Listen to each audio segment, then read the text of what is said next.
आज तक रेडियो सुनता है सारा जहां। ज्ञान ध्यान।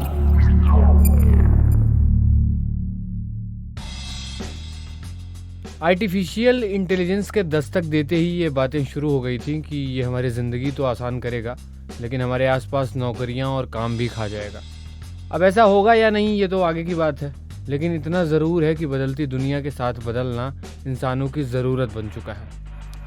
एआई को हम कमांड देते हैं और वो उसी अकॉर्डिंग काम करता है। मोटा मोटी यही थ्योरी है। लेकिन क्या हो अगर तकनीक इतनी आगे बढ़ जाए कि आपको किसी काम के लिए कमांड देने की भी ज़रूरत ना पड़े, आप जो सोचें वही हो जाए। मसलन पंखे की स्पीड कम करनी हो, टीवी का चैनल बदलना हो या फिर एसी बंद करनी हो।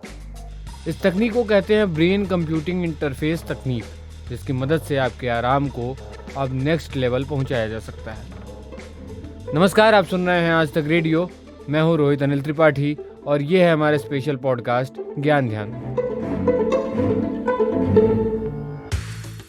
अक्सर काम से थक हार के हम यूं ही बैठे बैठे सोचते हैं कि काश हमारे उठे बगैर पंखे का बटन प्रेस होकर खुद ब खुद चलना शुरू हो जाए।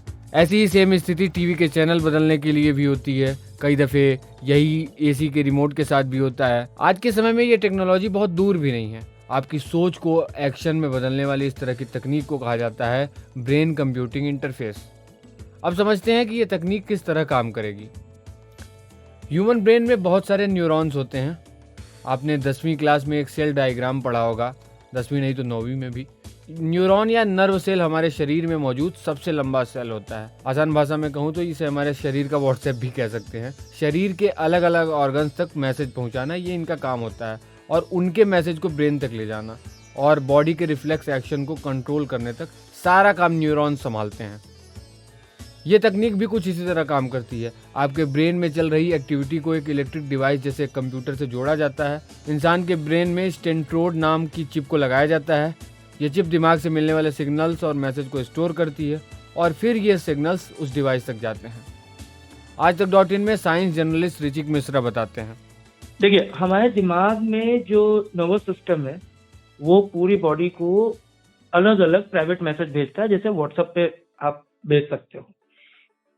हर एक पार्ट के लिए अलग न्यूरॉन्स जिम्मेदार हैं और ये मैसेजेस जो होते हैं ये इलेक्ट्रिकल चार्जेस होते हैं। बेसिकली एक इलेक्ट्रोकेमिकल रिएक्शन होता है, शरीर में लगातार हो रहा होता है और ब्रह्मांड की उत्पत्ति से लेकर के और आज तक जितने भी जीव बने हैं उनमें ये चीज पाई जाती है। इसी का क्लॉक भी होता है जिसको हम बायोलॉजिकल क्लॉक भी कहते हैं। क्यों हम बिना अलार्म के सुबह उठ जाते हैं? लाइट की वजह से रिसेप्टर्स होते हैं।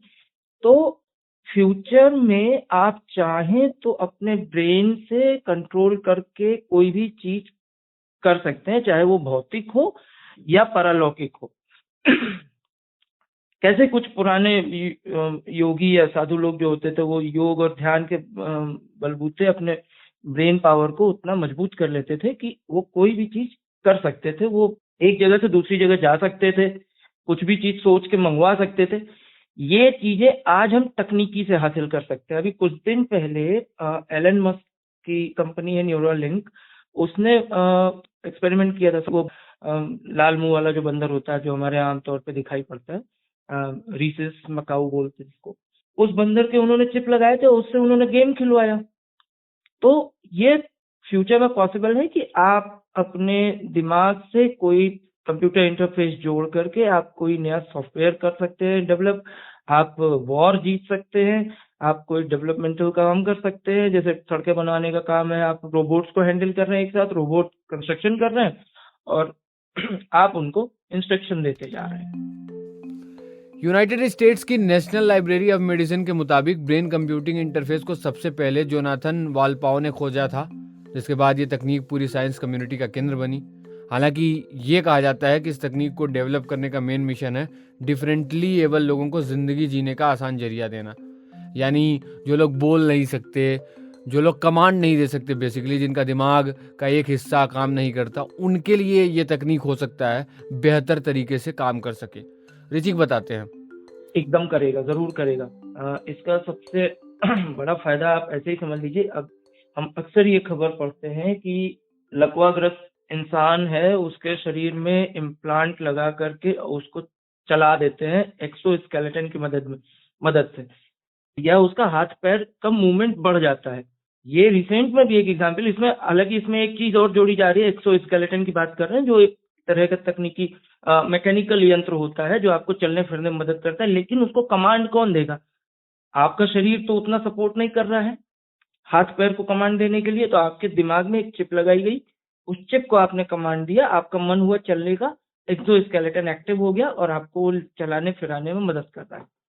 ये फ्यूचर में हो सकता है आपको देखने में मदद करे, सुनने में मदद करे और कई तरह की चीजों को डेवलप। और इसका तो सबसे बड़ा उदाहरण हमारे सामने था, दुनिया के सबसे मशहूर वैज्ञानिक स्टीफन हॉकिंस, वो इसी तकनीक की बदौलत इतने सालों तक अपनी थ्योरीज देते रहे हैं लोगों को। वो जो सोचते थे वो कंप्यूटर उस चीज को बाहर निकाल के रख देता था। अब इससे बड़ा एग्जाम्पल तो दुनिया में कुछ हो ही नहीं सकता। तो फ्यूचर ब्रेन कंप्यूटिंग इंटरफेस जो है वो इंसान को भगवान तो नहीं, लेकिन भगवान से कम भी नहीं बनाएगा, वो बना देगा, उस लेवल पे पहुंचा देगा कि आप सुपर ह्यूमन बीइंग कहलाने लगे। ब्रेन कंप्यूटिंग इंटरफेस सिस्टम का अभी पूरा स्वरूप क्या होगा ये तो हमारे बीच नहीं आया है, लेकिन जिस हिसाब से इस पर काम हो रहा है वो दिन दूर नहीं जब इस तकनीक की मदद से हमारी चीजें और आसान हो सकती हैं। तो ये था आज का हमारा ज्ञान ध्यान। आपको कैसा लगा बताइएगा जरूर हमें। radio@aajtak.com हमारा मेल पता है, 9953323303 हमारा व्हाट्सएप नंबर है। आज के ज्ञान ध्यान को प्रोड्यूस किया है चेतना काला ने, साउंड मिक्स कर रहे थे हमारे साथी अमृत रज्जी। मैं हूँ रोहित अनिल त्रिपाठी। अब इजाजत दीजिए।